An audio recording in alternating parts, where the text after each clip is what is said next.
Hola, bienvenidos y bienvenidas a una nueva inmersión profunda.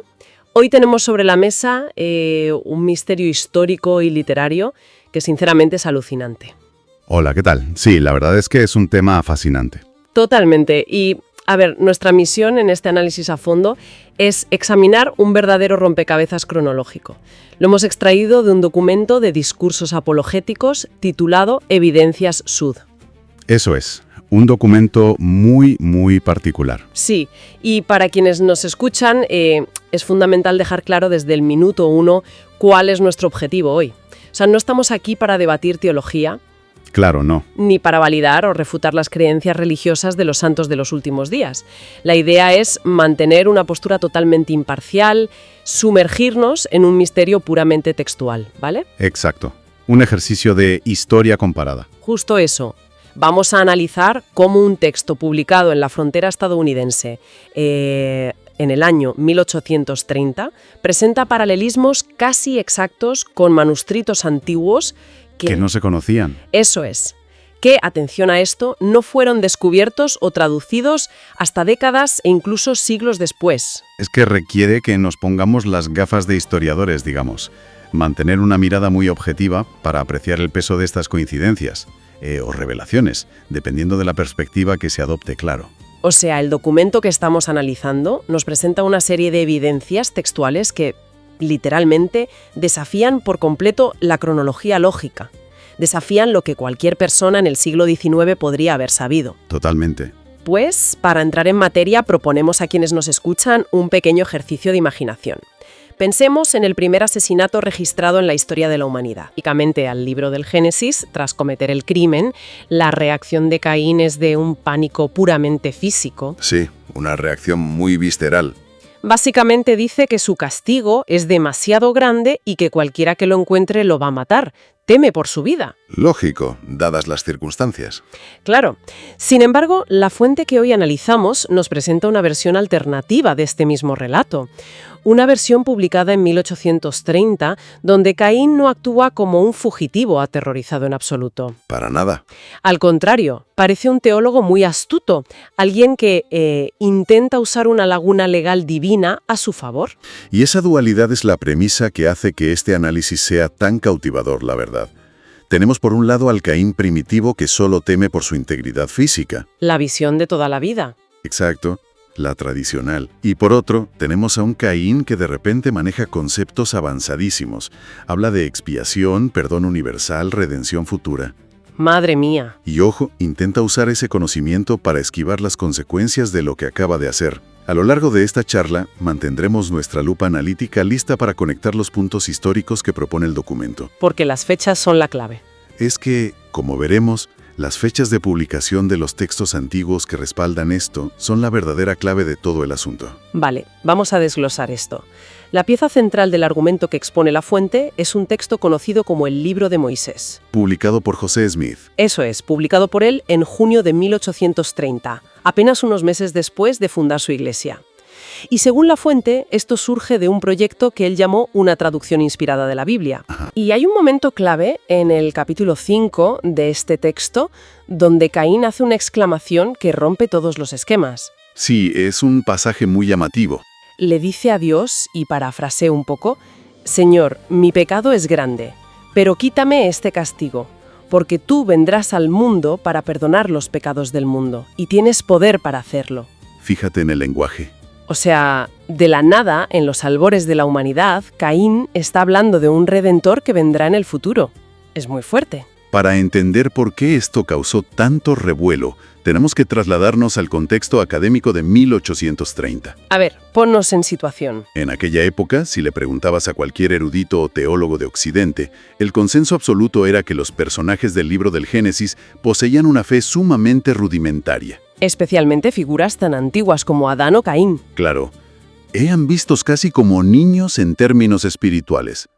La idea de que tuvieran conocimiento sobre un Mesías o sobre un Redentor que perdonaría los pecados del mundo, se consideraba impensable. Se consideraba un desarrollo teológico muy posterior, algo que no aparecía hasta el Nuevo Testamento, básicamente. Claro, entonces me imagino que cuando se publica esto, en 1830, la comunidad académica se llevaría las manos a la cabeza. Totalmente. Los críticos de su tiempo se burlaron sin piedad de esta versión.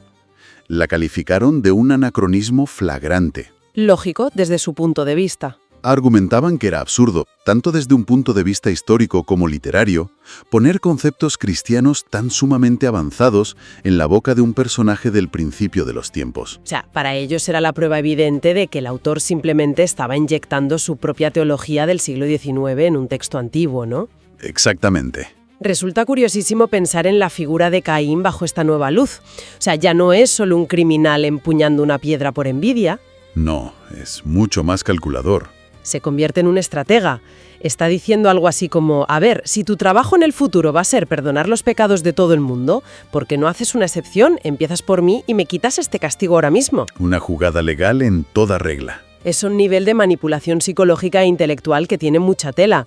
Pero aquí es donde la fuente da un giro. Despliega lo que llama una avalancha de evidencias. Y vaya avalancha. Menciona una serie de textos antiguos, algunos llamados apócrifos, que respaldan exactamente este concepto. Y bueno, antes de seguir, para quienes no estén tan familiarizados con el término, ¿qué es exactamente un texto apócrifo en este contexto? Es una gran pregunta. A ver, para explicarlo de forma sencilla, imaginemos que la Biblia es una película que llega a los cines. Vale, me gusta por dónde vas. Los textos apócrifos serían como las escenas eliminadas o el montaje del director que no lograron entrar en la versión final y oficial que todos conocemos. Ah, qué buena analogía. Son manuscritos, tradiciones y relatos antiguos que circulaban entre las comunidades judías y cristianas primitivas, pero que, por diversas razones históricas y teológicas, no fueron incluidos en el canon bíblico oficial. Me encanta esa analogía del montaje del director. Y la fuente empieza a sacar a la luz estas escenas eliminadas, agrupándolas de una forma muy, muy interesante. Sí, lo estructuran muy bien. Empiezan mencionando tradiciones rabínicas judías, ¿verdad? Hablan de algo llamado el Midrash Tanhuma y el Pirkei de Rabbi Eliezer. ¿Qué nos dicen exactamente estos textos sobre la historia de Caín? Lo fascinante aquí es cómo estos textos expanden el diálogo de Caín de una manera que resuena profundamente con esa versión de 1830. ¿En qué sentido? El Midrash, que para entenderlo rápido es como un comentario profundo o una guía de estudio de los rabinos, presenta a Caín apelando a Dios con el título de soberano del universo. Ajá. Y el argumento que usa Caín en el Midrash Tanhuma es este. Él dice: tú cargas con los mundos superiores e inferiores y perdonas los pecados de todas las criaturas. ¿Acaso no puedes cargar con mi pecado? Qué fuerte. Es el mismo concepto. Y luego en el Pirkei de Rabbi Eliezer, que es una obra clave de la mística judía, Caín utiliza el título Señor del mundo y razona que la misericordia divina es más grande que todo el mundo creado. O sea, es un argumento de escala pura y dura. Eso es. Caín le está diciendo a Dios, si eres tan inmenso y tu capacidad de perdonar abarca todo el universo, mi pecado debería ser una gota en el océano para ti. Exacto. Es la misma lógica legal de intentar buscar una exención basándose en el poder redentor de la deidad. Pero, a ver, hagamos de abogado del diablo un momento. Venga. Si estos textos rabínicos existían, no hay forma de que alguien en la Nueva York de 1830 hubiera ido a una biblioteca y los hubiera leído para inspirarse. Esa es precisamente la pregunta clave que plantea el documento. Y la respuesta está en las fechas de traducción. Cuéntame. Según los registros históricos, la primera traducción al inglés de una obra tan compleja como el Pirkei de Rabbi Eliezer no apareció hasta el siglo XX, ¿Cómo? concretamente en el año 1916.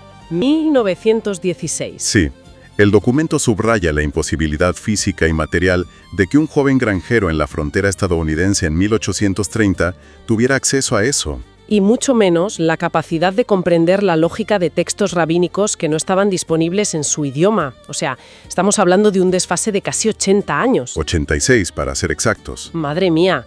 Y la cosa se pone aún más compleja cuando la fuente nos lleva hacia tradiciones cristianas orientales. Ah, sí, el manuscrito de Egipto y Etiopía. Mencionan un manuscrito con un título muy llamativo, El conflicto de Adán y Eva con Satanás. Cuéntanos sobre este texto porque la historia de su descubrimiento parece sacada de una novela de aventuras. Efectivamente, es un texto fascinante. Es un apócrifo que, según la fuente y los registros históricos, estuvo oculto durante siglos. Preservado casi exclusivamente en monasterios aislados, ¿no? Exacto, en Egipto y Etiopía. En este documento, el diálogo de Caín es asombrosamente específico. Caín dice que ha oído que el Verbo de Dios vendrá a ser hombre y a sufrir por el pecado. Vaya. Y le lanza a Dios la pregunta de por qué esa sangre no puede ser derramada por su propio pecado también. O sea, Caín no solo conoce al Verbo de Dios. No, va más allá. Distingue entre la deidad a la que le hablan y la figura que vendrá a morir en el futuro. Es como si estuviéramos armando un rompecabezas, donde las piezas van apareciendo décadas tarde, pero encajan perfectamente en el hueco que se dejó en 1830. Es una buena forma de verlo. Porque, ¿cuándo salió a la luz este texto etíope para el mundo occidental? Pues mira, fue traducido al inglés por primera vez por el erudito Solomon César Malan en el año 1882. 1882, o sea, 52 años después de que se publicara la versión de José Smith. Eso es. La fuente argumenta que esto funciona como una especie de eslabón perdido teológico, un testimonio independiente que estuvo acumulando polvo en África, mientras en América se publicaba una narrativa idéntica. Fíjate, tenemos textos rabínicos y manuscritos ocultos en monasterios etíopes. Pero el documento sigue y nos lleva todavía más atrás en el tiempo. A la antigüedad precristiana. Sí, menciona el Testamento de los 12 Patriarcas, que data del siglo II a.C., y el Libro de Yashar, o Libro del Justo. ¿Qué paralelismos encontramos aquí? En el Testamento de los 12 Patriarcas, específicamente en la sección de Benjamín, se describe el castigo de Caín, y se afirma que solo aquel que es como el Cordero de Dios, el que quita el pecado del mundo, será quien detendrá ese castigo. Una apelación directa a un título muy específico. Exacto, y a esa misión redentora global. Por otro lado, en el libro de Yashar, cuya primera traducción al inglés se publicó en Nueva York en 1849. Ojo, 10 años después del texto de 1830. Justo. Pues en ese libro, Caín confronta a Dios diciendo, ¿acaso no eres tú quien tiene el poder de borrar el pecado de toda la tierra? O sea que el lenguaje del arrepentimiento, o en este caso, del intento de negociación de Caín, es increíblemente consistente. A través de tradiciones completamente aisladas unas de otras. Es alucinante. Pero vale, tenemos manuscritos copiados por monjes o rabinos a lo largo de los siglos. ¿Qué hay de la arqueología pura y dura? ¿Aporta algo la arqueología del siglo XX a este misterio? Aporta muchísimo, y de hecho el documento lo utiliza como su golpe final en cuanto a evidencias históricas. Nos lleva al descubrimiento arqueológico más importante del siglo XX. ¿Los rollos del Mar Muerto? Exacta, encontrados en las cuevas de Qumran en 1947. Y entre todos esos pergaminos, hay uno escrito en arameo, conocido como el Génesis apócrifo. ¿Y qué revela este Génesis apócrifo que conecte con toda esta controversia sobre la fe primitiva de los antiguos? Este hallazgo es utilizado por la fuente para desarticular definitivamente aquella idea académica de 1830 que mencionamos al principio. Lo de que tenían fe de niños. Sí, esa idea. Los fragmentos de Qumran confirman de manera contundente que las figuras antediluvianas, como Enoc y Lamec, tenían visiones sumamente detalladas de un redentor y de conceptos celestiales complejos. O sea, cambia el paradigma. Completamente. El documento argumenta que lo que estuvo literalmente enterrado en el desierto de Judea por 2000 años valida históricamente que las sociedades antiguas poseían un conocimiento teológico avanzado. El consenso del siglo XIX de que los antiguos tenían una fe primitiva quedó obsoleto gracias a la arqueología. Aquí es donde se pone realmente interesante. Ya lo creo. Porque el documento, después de presentarnos todo este aluvión de fechas, de descubrimientos de 1840, 1882, 1916 y 1947... Toda la línea temporal. Si no se detiene simplemente en el debate histórico de si hubo fraude o revelación, da un salto espectacular hacia la psicología profunda. Sí, entra en el terreno de ¿por qué pasó lo que pasó? Se hace una pregunta fundamental. ¿Por qué un Dios, descrito en casi todas las tradiciones como inmensamente misericordioso, impondría una justicia tan implacable, convirtiendo a Caín en un fugitivo para siempre? Y ahí es donde entra la justificación teológica. Exacto. El documento explora el origen de esta rebelión y menciona la sugerencia de un líder religioso, Spencer V. Kimball. Él planteó una idea tremenda. Dijo que Caín pecó contra una luz perfecta. Una frase muy potente. Y para explicar qué significa exactamente eso de pecar contra una luz perfecta, la fuente nos devuelve estratégicamente a ese apócrifo etíope. El conflicto de Adán y Eva con Satanás. Ese. Hace un análisis psicológico muy agudo. Se describe cómo la amargura de Caín comenzó en su propia casa. Frustrado por la pérdida de la luz incesante que sus padres habían disfrutado en el jardín del Edén. Exactamente. Pero hay una escena en los primeros capítulos de ese libro que es una metáfora visual potentísima. Sí, esta es la parte que más me ha hecho reflexionar. Cuentan que Adán, Eva y Caín están caminando por un sendero completamente sumido en tinieblas. Oscuridad total. Y entonces el Verbo de Dios se les aparece para guiarlos en medio de la oscuridad. Pero hay un detalle brutal en el texto. La luz divina que emana no disipa toda la oscuridad del mundo a su alrededor.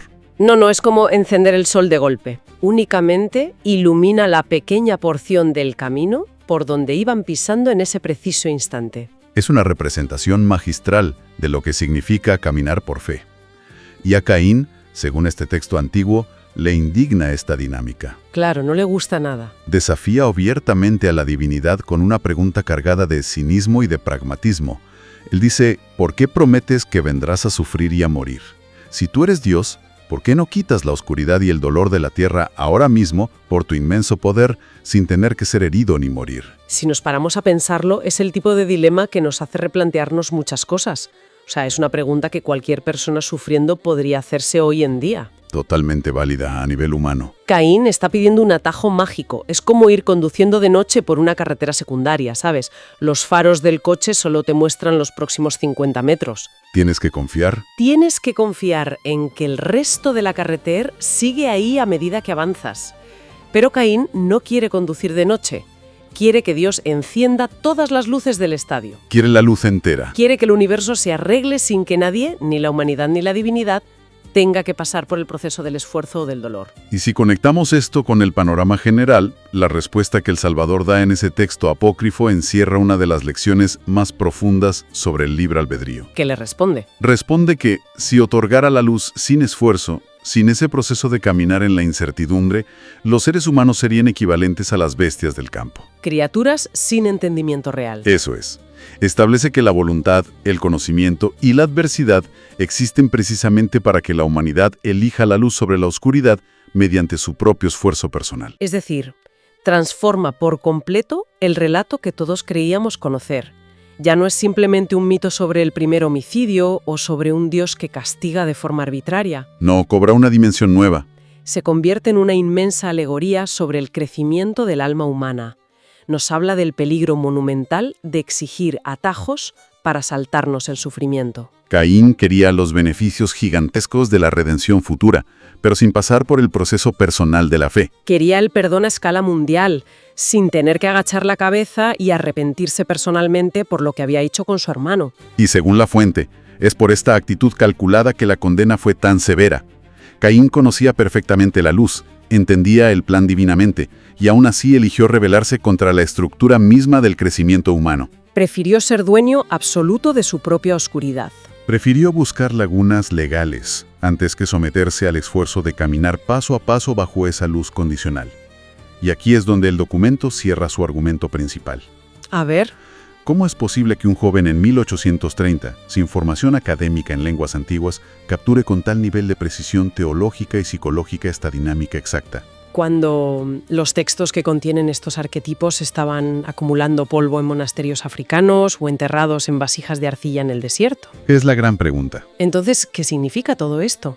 Para agrupar las ideas y aterrizar todo este volumen de información que hemos procesado hoy, reiteremos objetivamente la postura del documento. Sí, es importante recordar eso. Evidencias Sud no exige que se acepten estos libros apócrifos como palabra infalible. De hecho, son muy cautelosos en esto. Muy cautelosos, sí. Citan una revelación propia de su tradición, la sección 91 de su libro de Doctrina y Convenios. La citan para aclarar que reconocen que estos textos antiguos contienen interpolaciones humanas, modificaciones y errores de traducción. Exactamente.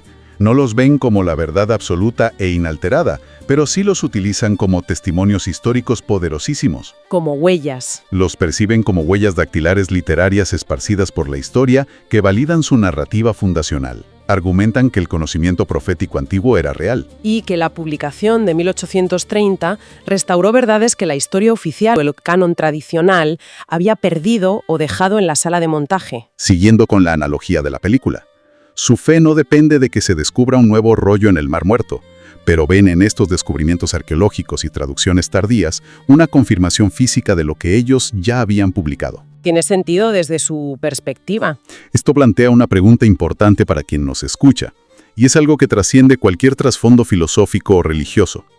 El simple esfuerzo de cruzar textos de diferentes eras, de entender cómo culturas separadas por siglos y continentes lidiaron con los mismos problemas, Enriquece muchísimo. enriquece enormemente nuestra visión de quiénes somos.